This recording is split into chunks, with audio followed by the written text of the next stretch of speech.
So Natasha, you've just finished the Placebo diet retreat. Mm-hmm. What did it mean to you? What did you get from it?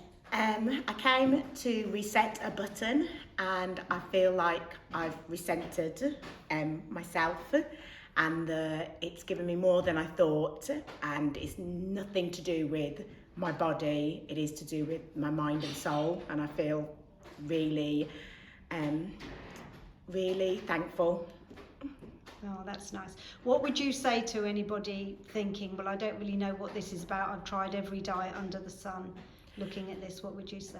I came to this because I was tired of diet and yo-yo and fads, and this is the start of my life and my lifestyle, and diet doesn't even exist. It's just being healthy. And how do you feel about yourself now?